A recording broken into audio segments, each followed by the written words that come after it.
community of 1,400, we receive approximately $3.1 million a year to our MK agreement, the Mi'kmaq Madre agreement with the government. It's a grant. What they don't ever say is that my own community puts an additional $800,000 into that pot. So we increase it through our own source revenue. We've increased the pot by 25%. And we've had some success, but we've often heard that success is contingent upon the programs that you do. It's contingent upon all of the things that you are able to do within your community. But they fail to recognize is that finances are a huge part of success. Programming costs money, effective programming costs money. The best example I can think of, or one of the best examples I can think of is, within the concept of teacher salaries, why are we in Aboriginal Canada continuously underpaying and undervaluing our teachers? The reality is that they are as effective, they are as worthy, and as valuable as teachers in the mainstream public school system. And yet we consistently underpay them because we don't receive enough money from INAC to enable us to do that. That being said, at the end of the day, quality teaching takes quantity dollars, and that's an equation that's not going to change. And the question is, why are we consistently advocating for funding? Number one, education is important. It is absolutely critical to our well-being, and that there's a real need out there. It's not like we're being well funded or adequately funded or comprehensively funded right now. There's a need. There's actually not enough money being provided, so we have to advocate. Without us advocating, there is little chance of, or it would seem in the past, little chance of the federal government coming across with any extra dollars or additional dollars. There's a gap in education. Our kids aren't doing as well as we know that they can or that they should. And without adequate resourcing, without additional resourcing, there's little hope that we can catch up. So there are a number of reasons for adequacy for money.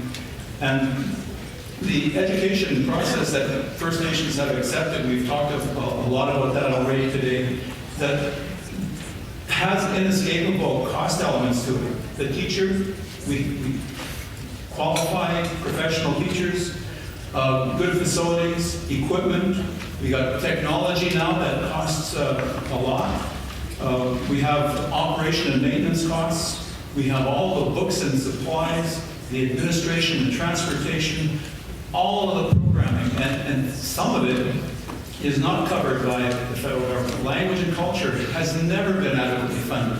So we do have these costs that, in our mind, are inescapable, and in some cases we can afford to put in our own money, and in other cases, if you don't have the extra money, you just make do it. Unfortunately, that's what we've had to do for a long period of time. School governance itself is a cost. And in terms of advocacy, who do we advocate to? It's the federal government.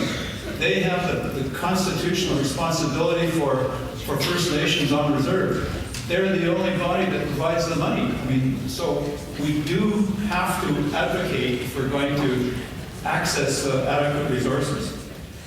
In addition to them having oversight, they insist that we maintain standards, provincial standards. So we require certified teachers. We have to teach a certain kind of curriculum. We have to have our buildings up to a certain standard. All of those are cost elements that aren't in our control. We don't set teacher salaries. And there are many gaps that exist right now. It's not like we do have areas that are funded inadequately, but even within that, there are gaps that are quantifiable. The lack of funding for First Nations language and culture is an incredible gap where we simply we're challenged to fill. The transportation, operation and maintenance, are all areas where there are regular shortfalls in virtually every region of the country.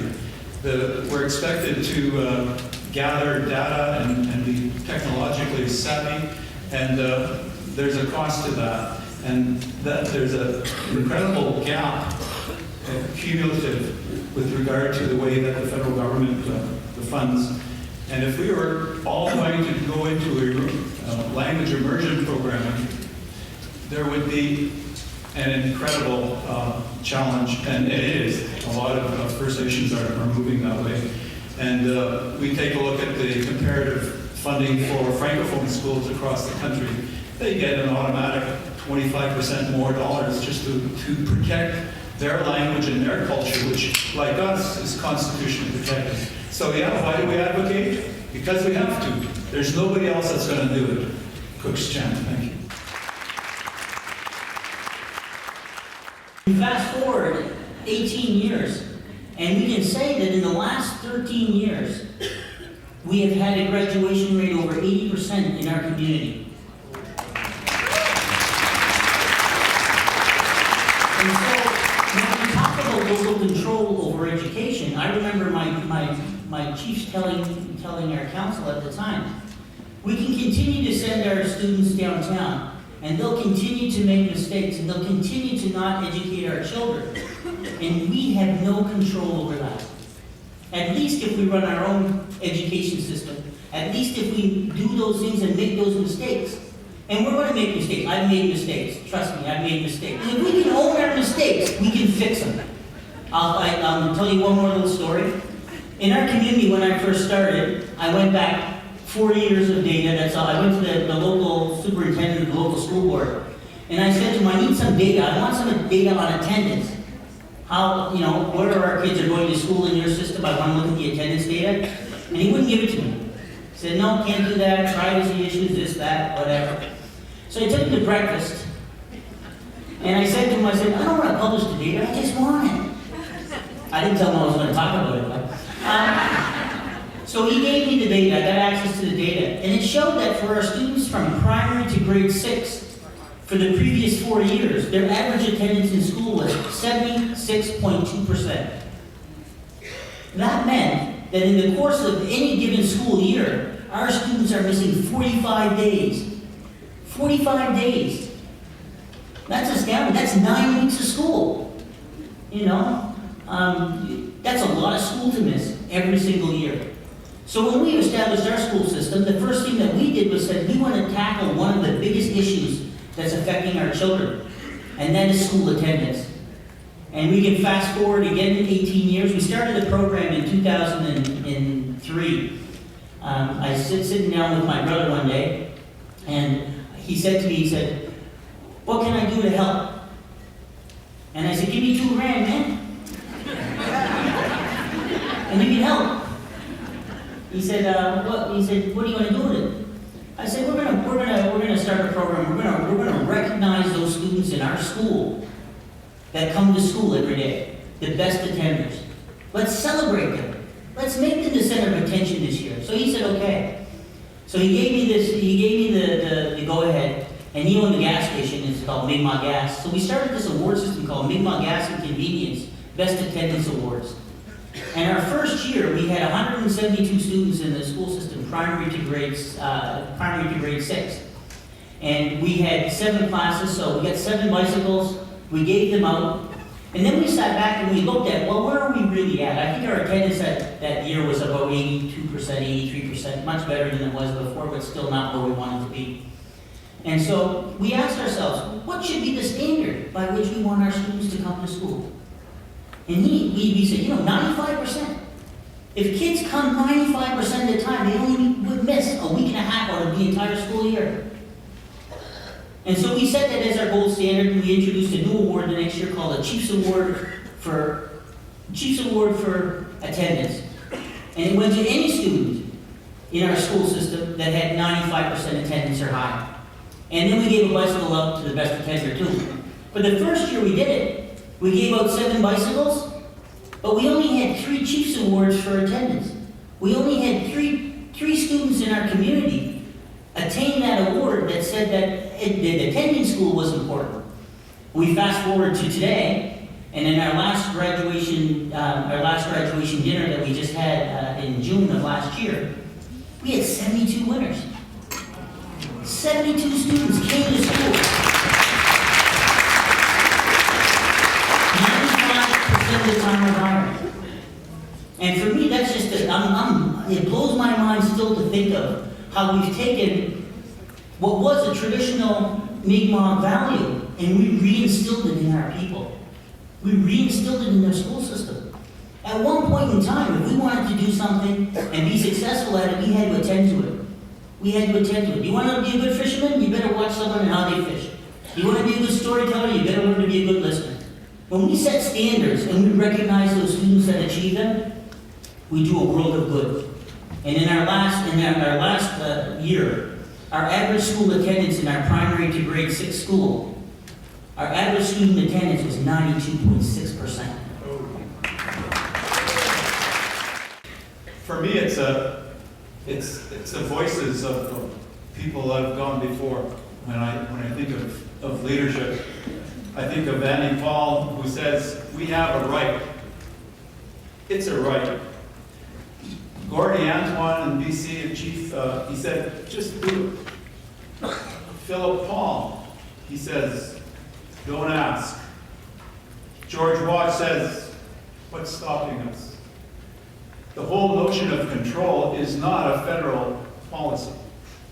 It's what we believe to be true about ourselves and what education really means. It's a mindset. It's a belief that First Nations have a right to live in this world as First Nations, within their territories, governing themselves in the ways they see fit, being secure, being healthy, being educated, being dignified, benefiting from the social and economic system that we create. That's control. It's First Nations determining the purpose of education. Why are we educating our children? And it's also related to that, the kind and quality of education that we want our kids to receive. Based on our history, our culture, our language, our rights, our treaties, based on what we believe is valuable as First Nations people. It's what we learn, who teaches, where and when we learn, in what language, and who judges the quality of that education experience. It's First Nations making the laws, making the rules by which we will educate ourselves by.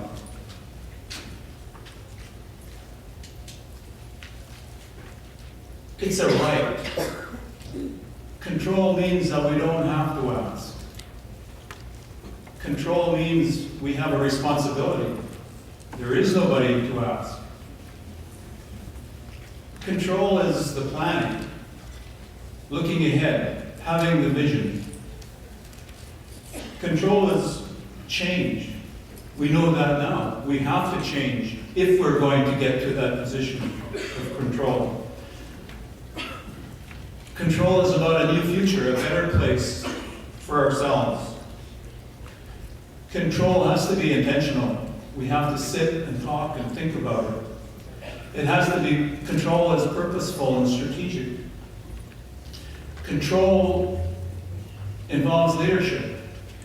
It means people have to stand up and represent the best ideas about where we want to go. And of course it means responsibility, I mentioned that. It also means accountability. If we're truly in control, we're accountable. We're the only ones that can be accountable for the education that our children receive. And so it's First Nations control, it's not just words, it's action. It means nothing if we just talk about it. We have to give it meaning by doing things, taking the action and putting it into motion. And control means doing better. In BC, we're finding, we're getting evidence that First Nations kids going to First Nations schools are doing as well as or better than First Nations kids going to public schools. In 5 years, things will look pretty good. Thank you.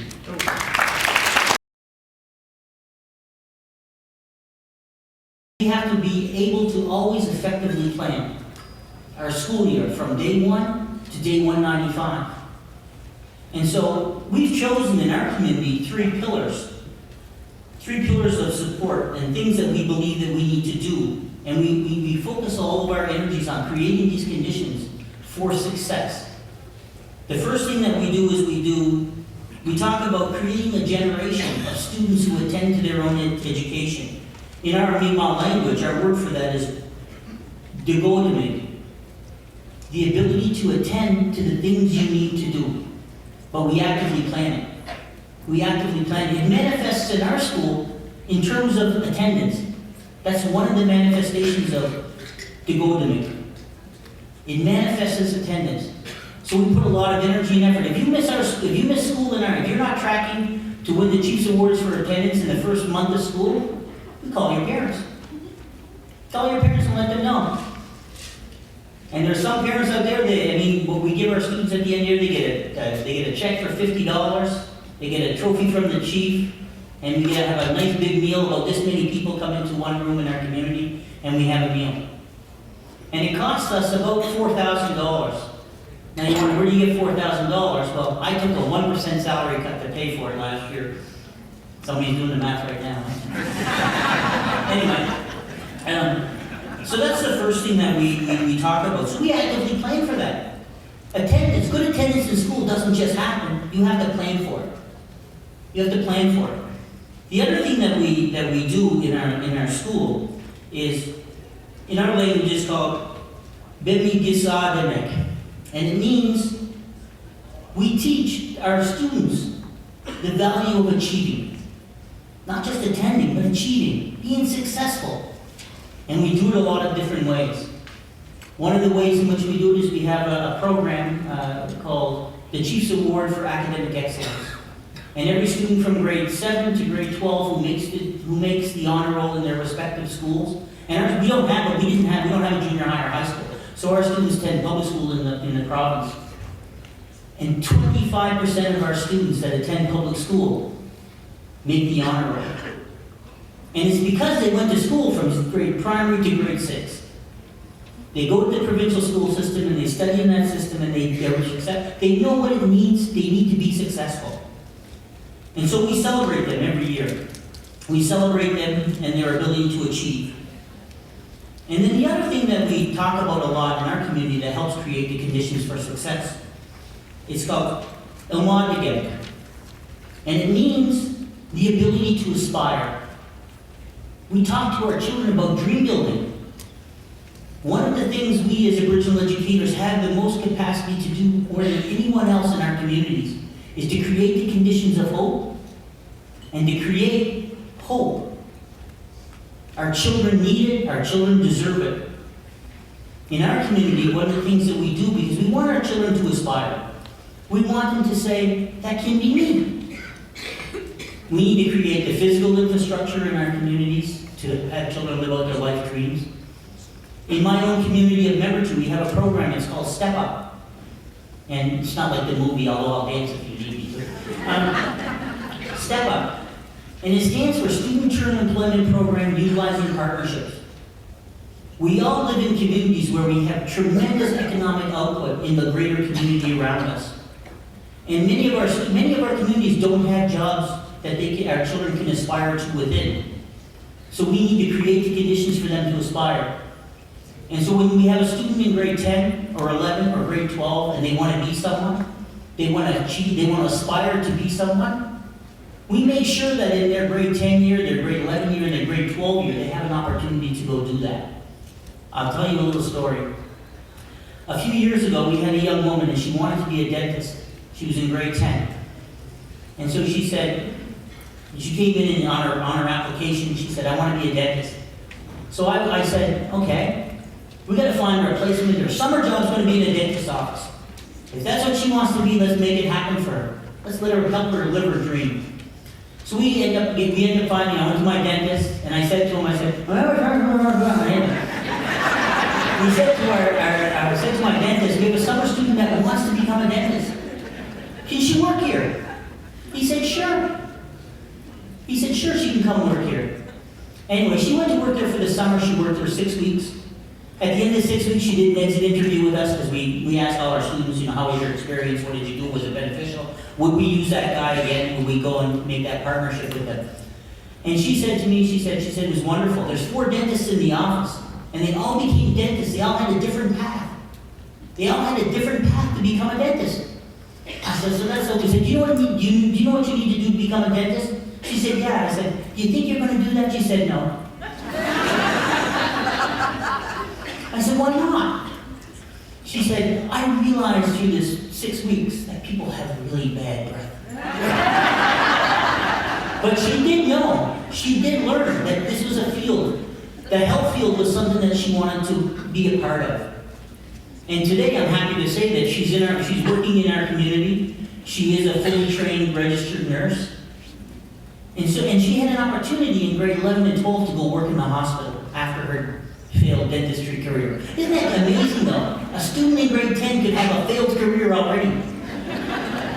And still have enough time by grade 12 to say, I want to aspire to be someone else. Because at the end of the day, I'm going to give kudos up to Darren McKee here. He often says this, I don't aspire to be anybody but me. And that's what we want our students to say. They have their own life dreams, they're individualistic, and that's who they need to aspire to be. And we, as educators, have a responsibility to create the career pathing for all of those students to be able to live out their life dreams in any way, shape, or form they occur in our own communities. For over 20 years now, the First Nations Education Steering Committee have been organized. Over 100 communities get together and work together to provide quality education, strive for quality education for students in First Nation schools and public schools. We have over 100 schools that work together for the First Nation Schools Association, again, supporting better education for kids in those schools. So student achievement, I've seen supported sort of through support to the school, through collective action. The First Nation Schools Association, we have about 120 plus schools, 98 communities working together, and we've developed the capacity and taken on some of the responsibilities for quality education or for assuring quality. And that's the assessment process. We've been assessing our schools since 1999 through our own process that's recognized by the provincial government and, of course, the federal government. And we've been certifying our own schools since 1994. So we have a process. We do the certification. And that's recognized by the provincial government for the purposes of providing reciprocal tuition. They'll provide tuition for non-reserve students coming out of the reserve for education in the same way we pay for our kids' education in the public school system. So that assessment process is fairly significant. We do a lot of them. We've done over 200 in the last number of years. We've certified 70 schools.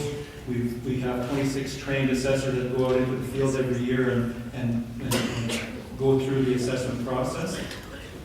We also have an instructional team that goes out and supports principals and teachers. We've got 33 instructional team members, and we have a system of 5 regional principals that these support the principals within the province. We decided to throw our interests together in these areas. We do testing. We've agreed that one of the ways of supporting students is to know how well they're doing. And so we do consistent testing for students in numeracy and literacy. And based on the results of that test, we turn that back and develop educational practice in the schools. And by looking at the results of those tests, we can also provide resources, extra resources for those kids or those schools who have kids that aren't doing as well, so we can help where the help is needed. So it's a very comprehensive process in terms of doing the assessments.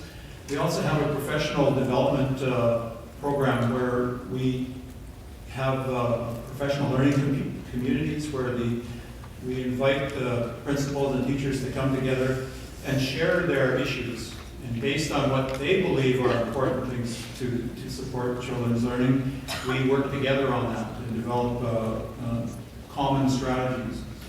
We focus on a strong base of learning, so literacy and numeracy in the early years. We focus on that, so we emphasize learning to read by grade 3. And that's the focus of all of the schools that participate. We have a very strong coaching capacity within those professional learning communities and with the regional principals.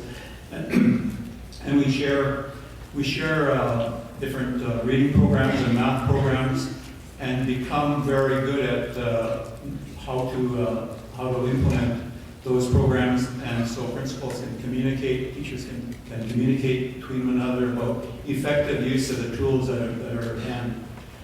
So we have, I mentioned before in the last question, we have evidence that our children are progressing. It's very modest.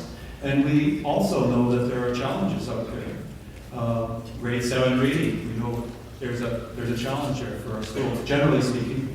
And we know in pockets of the province and different schools that attendance is a real challenge. When the kids don't attend, they're just not getting the benefit of all of the resources that are there available to them. And so we can work together to have attendance kind of strategies, have the kids come in, make sure we involve the parents and that sort of thing. So yeah, achievement, there are a lot of different strategies, and in British Columbia we've really tackled that challenge of developing achievement, positive achievement, by working together as a collective.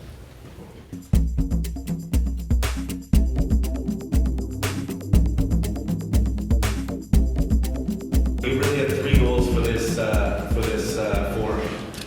One was to share a network, which we've been doing over yesterday in the course of the day. The second was to talk about this association, which we began just minutes ago, and will continue. And the third was really this, to provide an opportunity for us to share the national work with you, first of all, and really get your insight and feedback on that national direction around closing the gap in education. As I said, this is not a culmination of work that we talked about yesterday. This is decades of work. It's really been focusing on about four big strategic priorities. One about First Nation control about First Nations education, the other around systems development, First Nation education systems and what that looks like, 3 around First Nation languages and cultures, and 4 around the need for predictable, sustainable, and stable funding. So just walking through each of these a little bit is why is First Nation control, First Nation education important? We've long advocated for that learning that is purposeful, holistic, it's lifelong. It refers First Nation ways of knowing and traditions and values.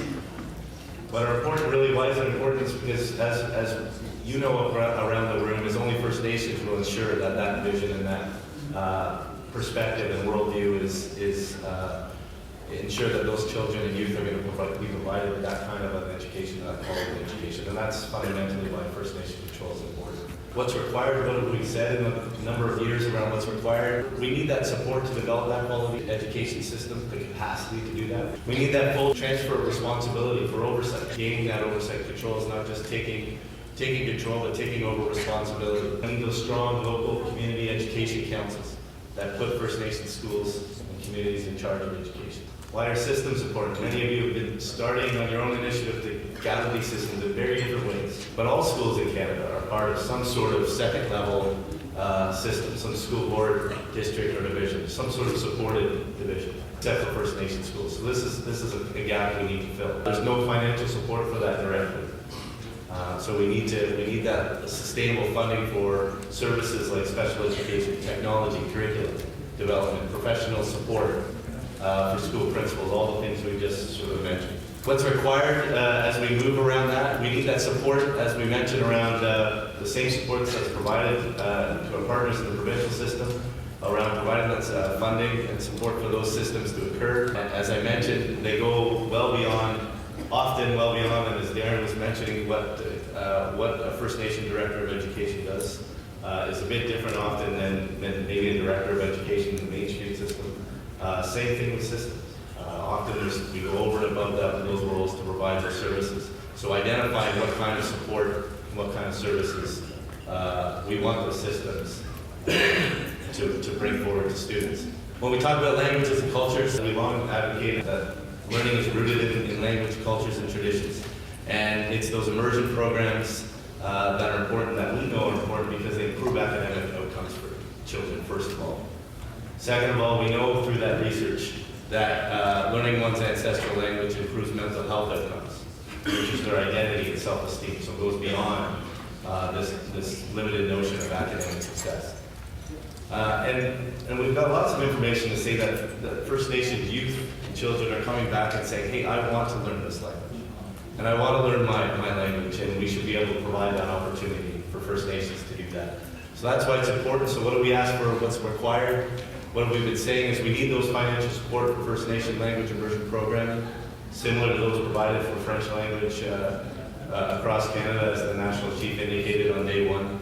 But where there are capacity issues around that, we just need support for those programming for schools to learn their ancestral language. We need the training and professional support for teachers to build that capacity so those immersion programs, bilingual programs can exist, and the support for that development of culturally appropriate curriculum specific to every language across the country. We talk much about predictable, sustainable funding, and we all know why this is important around providing that same support as other students across Canada. We need that removal of that 2% cap that really has held back us for years in terms of, well, that 2% cap has been in place since 1996. Provincial systems across Canada have all seen steady increases in education funding since that time, and has led to $1 billion in deficits over that period that has really held back First Nation students across the country. And the other big challenge around this is the discretionary nature of the existing way that funds are distributed in a more proposal-based approach. It doesn't let you as directors of education plan year to year. It doesn't let systems work and collaborate and build partnerships year to year, whether that be within your communities or outside. So we need that statutory funding. We need that guarantee, is what we've said for many years. That we need that to remove that 2% cap and have that predictable funding. We need that funding to be comparable so we can provide education services that are comparable. And this is important. It's not comparable funding. It's the comparable opportunity.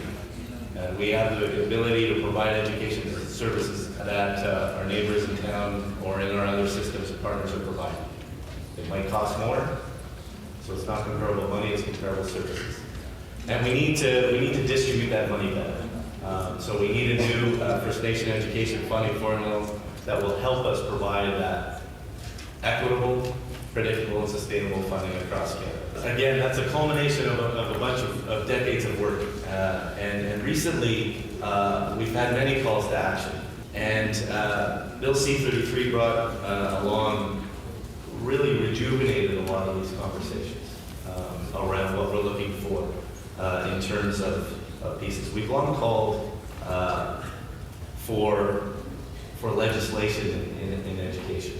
And C-33 brought a good and a challenging discussion. It brought a challenging discussion for us to ask ourselves if we really are asking for legislation, what would that look like? We knew what we didn't want it to look like. But what would it look like if we were to develop that and put that forward?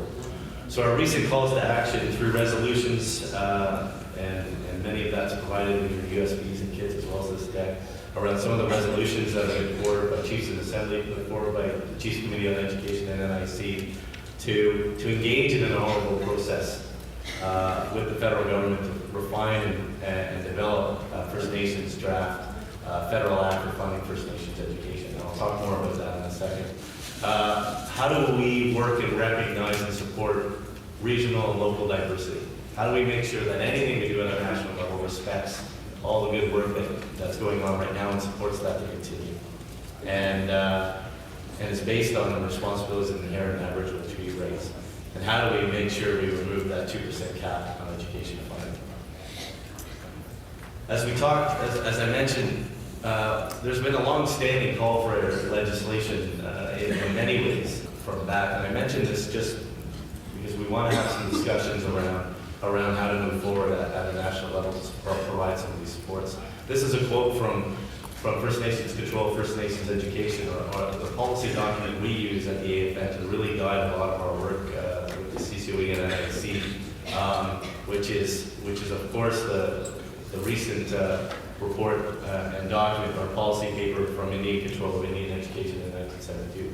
So, and really call for those immediate steps. We've been calling for that for a while to provide that statutory funding. But it's also been identified by yourselves, by leaders, by academics and governments as that way, an instrument to support First Nation control. Lack of statutory funding is a barrier to really support yourselves, parents, communities across the country from moving forward. And it's the only way to ensure that statutory guarantee, that predictable, sustainable, and stable approach.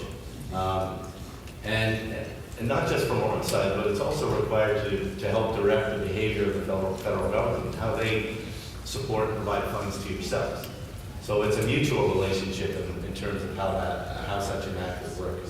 And again, as I mentioned, it allows for that predictable and sustainability approach to funding. We talk a lot about at the national level around the support for diversity, and that we need to make sure that any work at the national level does not supersede what's happening in the regions. All of our communities are different, all of our regions are different, all of the language and cultures have a different way of approaching these things. So what do we do at the national level to open that door to allow for that to flourish?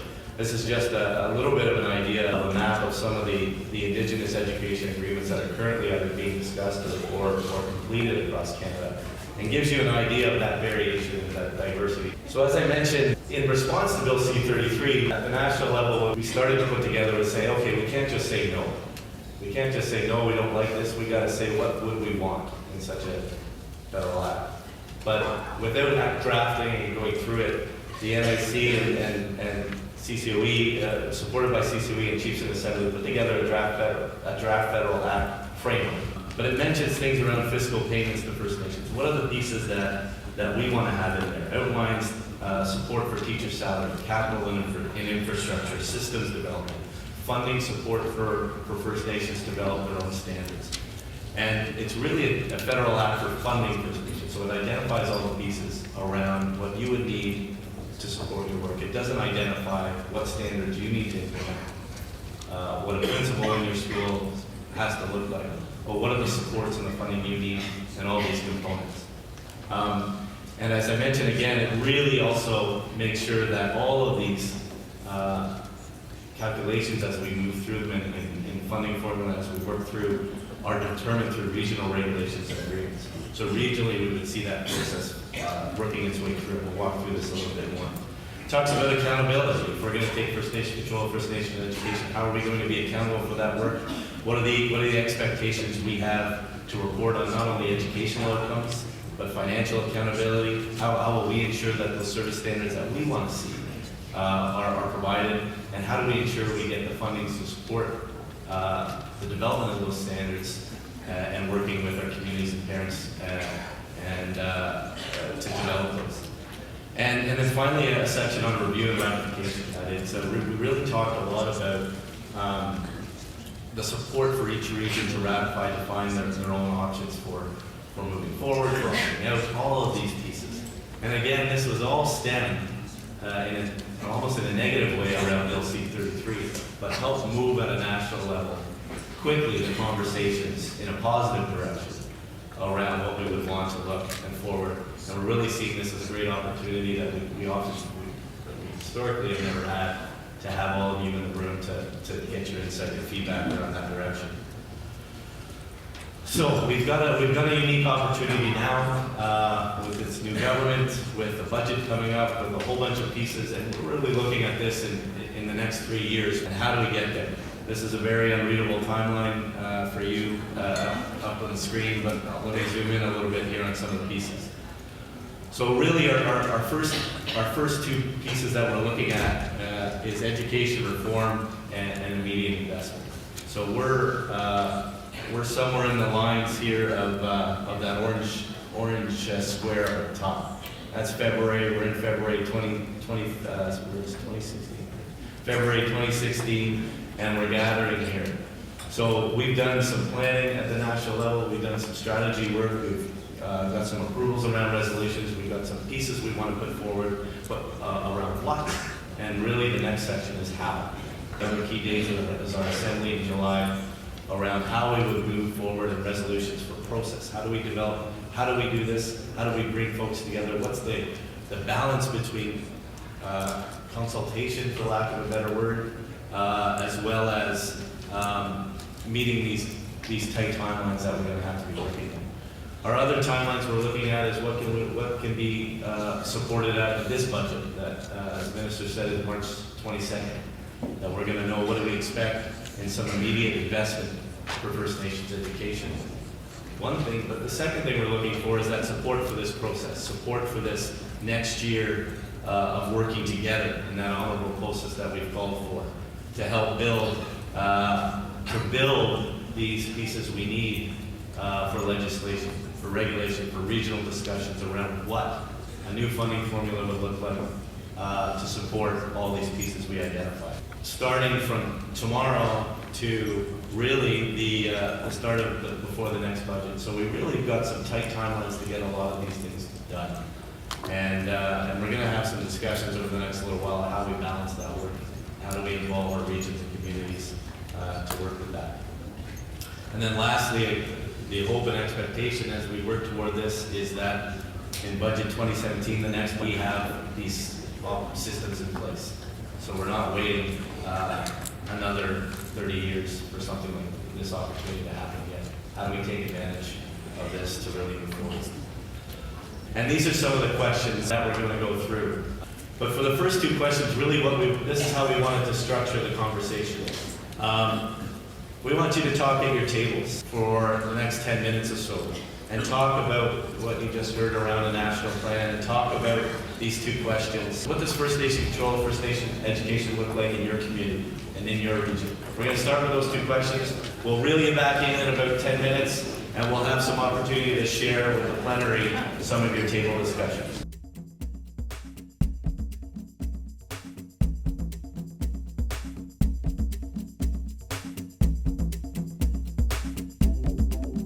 I'd like to acknowledge the traditional territories of on which we are. Thank the National Chief, the Regional Chief here, and certainly the AFN team for pulling this successful session together. It's been a very full and a very exciting experience so far, so thank you. I've been at INAC for about 15 years now, back when I used to be INAC before I became NC and then back to INAC again. And I come from a place of deep appreciation for what you do as educators. I not only do I appreciate from what it has done for me personally and what an education has, what the doors it has opened, but it's been a value in my family, certainly for generations. My grandmother was the first female principal in Illinois. My father taught, my mother was a teacher, my wife's a teacher, my brother's a teacher, my sister's a teacher, so I'm surrounded by teachers, and I really appreciate what a vocation it is, that the work that you do, and the dedication and the energy and the values that you bring to your. So thank you for the work that you do. I wanted to reflect on maybe 2 points. First, I was thinking when we were talking about the move towards legislation, there are always conflicts, there are always dynamics there. There's a challenge of trying to do this in a very timely way, but making sure that it's complete and comprehensive and reflects all the needs for your students. It's ambitious, the timelines laid out, but certainly not impossible. But we're going to have a lot of work to do together. So I came to listen and certainly talked with many individuals throughout the course of the 2 days, and I heard a lot of messages. I think one was around consultations and engagement, and just how do we do that for such a complicated matter in a timely way. So there are questions that I still leave and hope to have further discussions about the role of you as teachers, as parents, educators in these consultations, regional versus national versus local approaches, and certainly about bringing First Nation communities together to have the discussions of what their visions are for what they want their education systems to look like. There are also going to be some very technical discussions throughout that need to happen. We've heard a lot about the need for different approaches in funding. And so we'll need to have a lot of discussion going forward about how best to engage on that. I think maybe the larger point to reflect on is what is it that these education systems need to look like? And certainly appreciate that the call for funding, we hear that loud and clear, and the type of funding as well. First Nations control, First Nations education. But there are also questions around the types of supports that are needed for teachers, for students, and what systems are necessary to help bring those supports to the students. And this will vary, I understand, very much so from community to community and region to region. There are certainly the importance of language and culture and indigenous ways of knowing. I heard a lot in discussions around the transitions for students that go on and off reserve and making sure that there are supports there for them as well.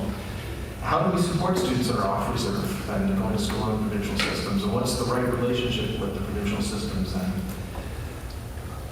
There was some interesting on the first day, some discussion around standards and professional education standards that you as professionals can use to rely on.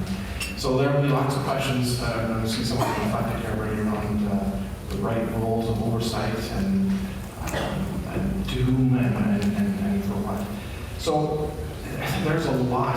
I know there's a lot of discussion for many years now. I think we can have the right type of discussion, the right type of process, which is really what we're going to be focusing on and working to have the right type of engagement.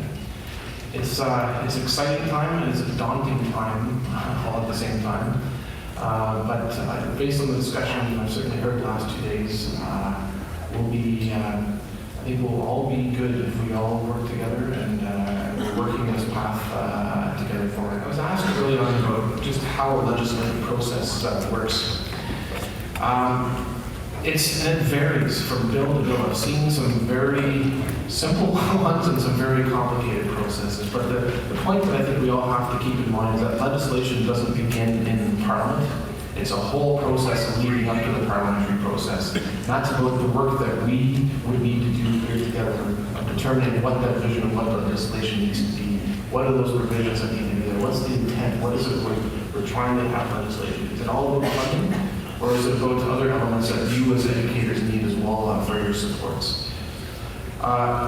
Then, of course, there's the technical process of getting into Parliament, and that can be, we've seen a wide variety of pieces of legislation too. Some that can go very quickly, and some that sometimes take a fair bit of time. And the key to that one is really the work that's done outside of the House of Commons. And so what the level of support that any piece of legislation has going forward. Supported by you, supported by the AFN, supported by education organizations across the country. And the more support it is, generally the faster that a piece of legislation will go through. The more controversy, the more unanswered questions there are, then you start to see some longer delays getting through the parliamentary process. There, of course, there's the House of Commons process, and then over into the Senate as well, where both in the House of Commons, you do first and second reading, go into committee, and then have a third reading, gets referred to Senate. Again, through a similar process, first and second reading, usually committee discussions, and then into what else from there. So the timeline that was laid out in terms of getting the legislation, it certainly is doable, but it's going to take a lot of work and a lot of effort on the part of all of us to get there. What I'm hearing from a lot of the people here in this room is that it's the way that the funding flows to the First Nations and organizations. It really limits how we can respond to the needs in our communities and also respond to government and how we receive the funding. And I know that's not something that you can change, but certainly you're at some of those government tables that can really try and address, well, how is it that we are going to change and how we do business. I think that we can talk about legislation, we can talk about timelines, but it's also the issue about how government responds to the issues. And I've heard very clearly from the Minister of Indigenous Affairs that she's interested in working with us to make that change. And I guess the fundamental change is working with us as First Nations on how this happens. And I think that's loud and clear what I think the leaders are saying and what the educators are saying, is that change has to be reflected in government and how we work together. Because I think if we can work together and to address the needs and close the gap on education for our students. So that's the only message I'm going to bring, and I know that's not something that you can do as an individual, one staff member working within government, but you are at those tables where you can have those discussions. Thank you. I agree with you. I mean, it's the how we go about doing this is as important as what we end up with at the end of the day, too. And we hear loud and clear is the amount of funding, but also the structure of the funding and the way the money flows to enable First Nations to be able to access a good education. So we recognize that there's a significant portion of funding that's tied up in proposal-based funding. So every year, it's a pretty inefficient system to be able to every year tie up resources to put a proposal together, make the case for resources that are needed for your students. And then next year, you're not sure if they're going to get that same amount of money or not, or any money at all. We recognize that the provincial system is not perfect, but they have a funding formula, and the funding formula allows for a predictable, from year to year, how much money you can get based on key factors of the number of students and various other elements there. But you can be able to plan for years to come what your funding levels can and should be to come in. There's also a degree of flexibility in there too, that what we're talking about is a funding formula for allocation of money, to get money to First Nations to deliver their education. But what a formula would then also allow to do, and if we do a statutory approach, or there are other approaches as well, that give the flexibility to then meet the particular needs of your students in your community. So what might be a certain need in your neighboring community might not be the exact same needs you have. So we certainly hear the call for flexibility to be able to adjust and move money to the particular needs as well. I hear the call loud and clear that any approach needs to be done together in building a formula. So we can all agree on what it is at the end of the day. We all understand what the elements are and what needs they're intended to meet. So at the end of the day, we have a formula that we can all agree on will meet the needs of students.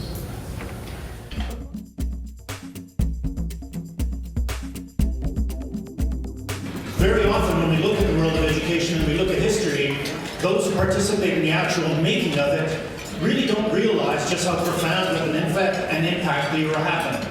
And I'm certain, ladies and gentlemen, that this event will be seen historically as a milestone to making change happen, and making change happen successfully for First Nations, Métis, and Inuit. The CEA has a very long-standing tradition and a very proud tradition of supporting agents of transformation. We're not trying to make change happen. We are actually trying to support those who will try to make change happen. So everything that you see in front of you on our website, ladies and gentlemen, is free.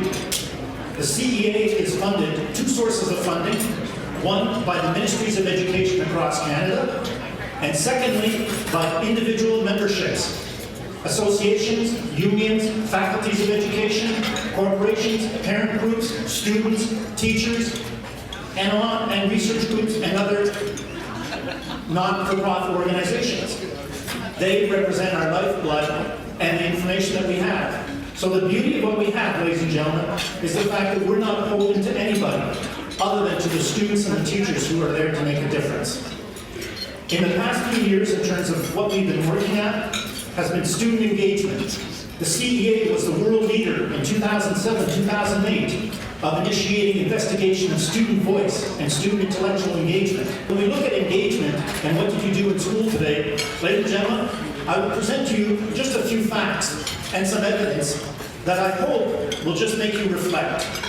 That is, as Jonathan asked me, what's my expectation after this presentation, is that I hope you will reflect on what practices you are doing and say to yourself, are these the right practices? Are these the effective practices? The chart you see in front of you right now is a chart of 67,000 students across Canada that participated in this research, including First Nation students off reserve. And what you can see, ladies and gentlemen, is that the picture is not actually very good in any context in education in Canada. We are increasingly seeing students going through the education system tuning out. And that is of a major concern to us. My question is, when people say, what is your 21st century classroom, Ron? I've always responded to them by saying, you have it already. It's called your kindergarten classroom. Look at the engagement. Look at how happy children are in that classroom. Look at the holistic education they are receiving. That should be the basis of any type of orientation of what you're looking for the future in terms of effective schooling. This chart is a very important one as well, because what it indicates is the difference between Aboriginal and non-Aboriginal students. And I draw your attention to the star, because in both cases of whether you are either Aboriginal or non-Aboriginal, the level of interest and motivation in schooling is at an all-time low. This is of concern. The other significant finding is immediately to the left of this, the chart on attendance. That does show a difference. But if you look at the other key indicators, ladies and gentlemen, you will find that there is not that much of a difference. And as I heard even this morning, a child is a child is a child. And we have to remember that. Yes, there are contexts there, but here's what we can see, that we have to look at what we're doing. With the Canadian Teachers Federation, we did research called Teaching the Way We Aspire to Teach, Now and in the Future. And ladies and gentlemen, the beauty about this research was that we interviewed teachers who were off reserve, on reserves, on public school boards across Canada.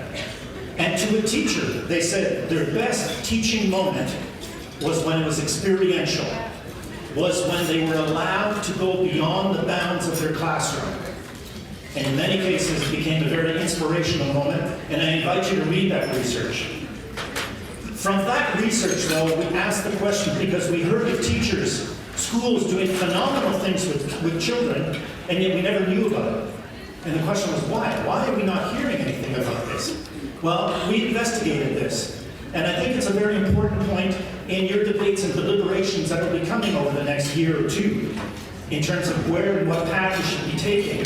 And I would suggest to you to look at the very first barrier that is noticed, that was put up. And this was from a conference that we had in Calgary in 2013, the largest attended CEA event ever, over 400 delegates, and we had representatives from all constituencies, stakeholder groups, including First Nations. Ladies and gentlemen, notice the system. We have to remember elementary schools and high schools were designed in the late 19th century out of Harvard University, led by Dr. Charles Eliot. The design of these schools was not intended to be responding to the needs that we have today.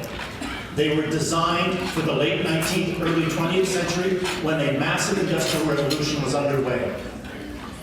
From that point of view, we even had the participants identifying that as a significant hurdle to get through and to move forward on it. We also look at issues of technology. And the one thing that I can tell you with my background, having been the Director General of the Eastern Township School Board in 2003, when we provided laptops to every child and teacher for free, and we didn't have the money. Well, what we noticed was that the use of technology, as we now see it, is very rudimentary. Technology should be used to transform, not transact. And that's an important nuance that we have to look at. Just recently in the province of Quebec, where every teacher had been given a whiteboard in their classroom, a survey had been conducted and a poll. 50% of the teachers indicated that they use it, the other 50% don't. Of those who do use it, 80% of them indicated they use it as a very fancy overhead projector.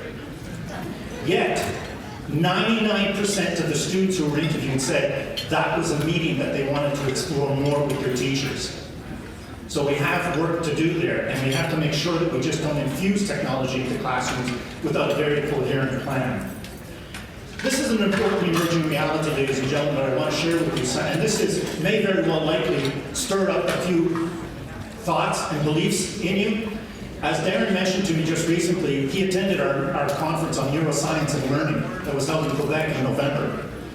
He cited that as one of the most impressive conferences that he had attended. Why? Because it actually came about to look at things differently and what neuroscience is talking about. Now, just as a caveat, I'm not talking about all the books that are out there about neuroscience and learning and do this and do this. I am talking about specific neuroscience study of neuroplasticity and of how the brain functions. So let's take a look at some of the myths, just to shatter a few of them. Students learn best when they receive instruction, information in their preferred learning style. Ladies and gentlemen, that's a myth. There's absolutely no substantiation to that. Different learning styles doesn't exist. Adapting teaching methods to a student's learning style is not beneficial. And we have to look further at this. Another myth that's very widely pronounced in education, differences in the left brain, right brain dominance can help to explain individual differences among learners. There are no two types of brains that would require different teaching approaches. Left brain, right brain, myth. And finally, the last one, short periods of coordination exercises can improve the integration of left-right brain function. Well, in effect, the reality is coordination exercises show no effect on communications between left and right brain. So these exercises that are very predominant, types of programs, services, products that are out there right now, saying if you just have the student touching their nose, touching like this, and creating better coordination, it has no effect on the neural cognitivity or neuroplasticity. None. These are the type of things we need to know. One of the things that we take particular pride in is in working with First Nations, Inuit, and Métis stakeholders. It's a pleasure working with visionaries as well in this area, which I know I'm surrounded by people here today. In particular, I want to point out Abraham Jolie of the Cree School Board, Tracy Collins as well from the Yellowhead Tribal College in Laverne, Arcana. Important people who understand the fact that sometimes change is not that neat. It can be messy, but we do things differently. And I want to share with you one approach that we're doing right now with the Cree School Board. It's an approach called START, Schools, Targets, Achievements, and Results Team. It is incorporating a holistic approach to change in learning in a classroom. Here's what we do know. The research is abundant. The research clearly indicates that we do not change school cultures and achievement results by focusing on one element.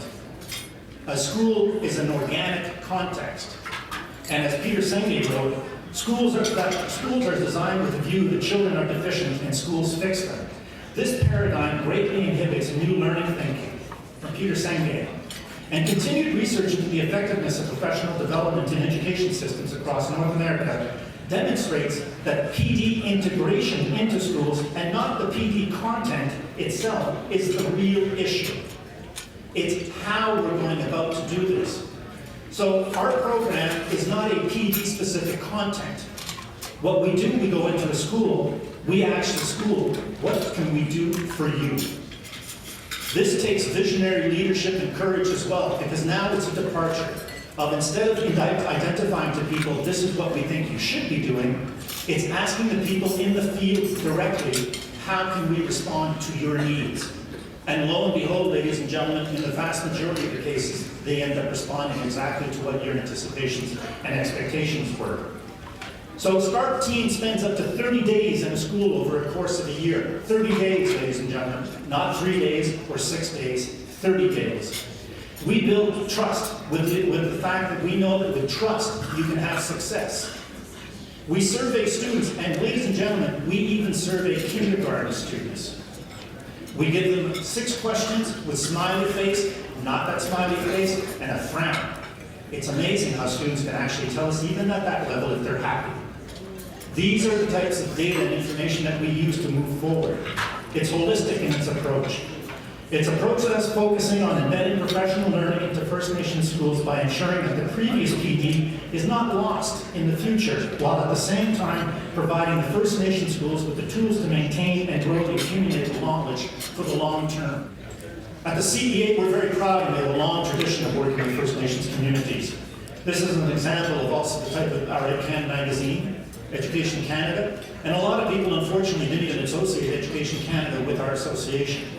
Hence, you can see the very, very little logo on the bottom. But in effect, it's an important contributor to education across Canada. Also, in terms of different types of articles with the Mi'kmaq communities and what they're doing, highlighting and showcasing what First Nations communities do is long overdue. There are some fantastic stories that need to be heard. Not only stories, but in terms of accounts of success. This needs to get out more and more.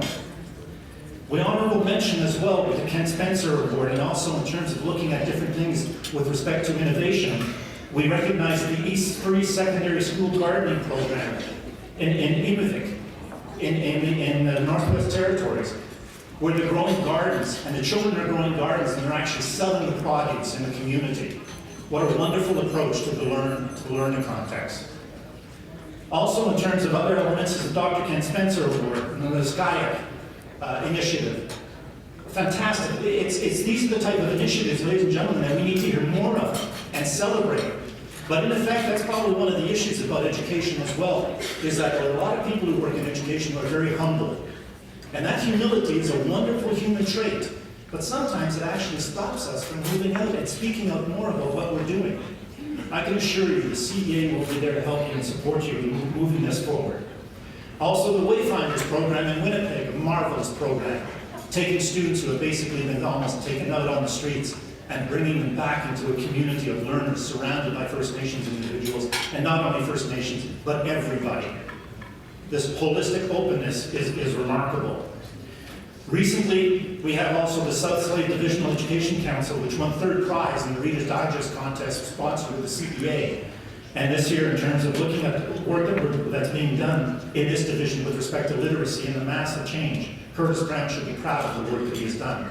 Again, another fine example of something we need to be inspired by all the time. We're going to be holding our national event in the fall, likely in British Columbia. The date has not yet been set, but we will want you to be aware of this. That the theme is First Nation Schools First. On-reserve and off-reserve educators are taking risks in implementing bold, culturally relevant, community-supported programs that connect deeply with Indigenous students' way of learning and coming to know. These successful programs merit our full attention. So rather than dwelling on the challenges that Indigenous education leaders face, the CEA will seize the opportunity to showcase pragmatic examples of classroom practice for Indigenous learners. So we will invite the practitioners, the principals, the directors of education, the teachers, to share and to come out and give this opportunity for everyone across Canada to hear what you are doing and the great work. And I'll leave you with these 2 important qualities to succeed that others have even taught me a number of years ago, and they were very simple: wisdom and courage. And so, ladies and gentlemen, I want to wish you all the best, continued success, and I hope that we can do something for you, because it would be an honor for us to be able to work together. I thank you very much.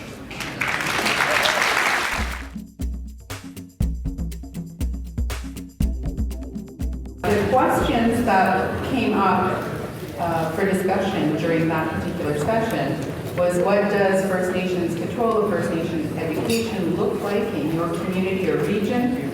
And how should statutory funding support your vision of First Nation education system? So at that point in time, these were the responses. This is kind of a high-level overview of the responses that we received at that particular time. And looking at the questions, First Nations control of First Nations education, what does it look like, and how does the statutory funding support your vision? These are the responses. Need autonomy to make the decisions in our communities, organizations, and regions. First Nation control of First Nation education is everything. It's determining what we learn, how and where we teach, in what language, and how we measure success.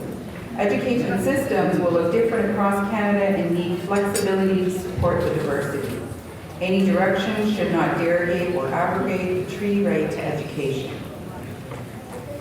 So those responses, plus all of the other responses that we received, will be informing our way forward with the National Indian Education Council and the Chiefs Committee on Education as we continue on the path of working with the federal government. These are the responses that we received to this question, specifically on the need for statutory funding. So there was thoughts expressed that we need clarity as to what statutory funding actually is and what is meant by predictable, sustainable, equitable funding, and clarifying interpretations and definitions. So this is something that people expressed that we wanted to make sure that the First Nations and the federal government both have the same understanding of statutory funding and predictable, sustainable, equitable funding. AFN has agreed to produce a one-pager clarifying on what is meant from our perspective. And that will be posted on the AFN website or distributed by the members of the National Indian Education Council to education directors across Canada. The need to cover actual costs of education and ensure a guarantee of continued funding. Statutory funding would ensure mechanisms to replace proposal-based funding and facilitate long-term planning. Reducing federal control over First Nation education systems and programming. Federal legislation would be broad enough to support First Nation control of First Nation education. And it was also reported that the statutory funding needs to consider the wide range of situations in Canada. We have students that attend First Nation schools, provincial schools. There are existing agreements to be considered, so it has to be flexible enough to consider all of those circumstances. So that was the roll-up of the responses. Now, as you can see, we have a lot of other questions. We only got input on 3 questions out of 8 today. So what we'd like to do as the NIEC is encourage everyone to review these questions, to review what's on your stick. In your package, you'll find a framework for a federal act for funding First Nations education. It's a fairly short read, and it will clarify some of the things that questions were being asked today in the various sessions. And it'll also give you a good understanding of what the direction is going forward. If you have the time and you consider either sharing it with your colleagues to obtain some input, and then providing that input on those other questions, or even the questions that we did consider today, if you have additional thoughts on that, provide the information either directly to the AFN or to your National Indian Education Council rep.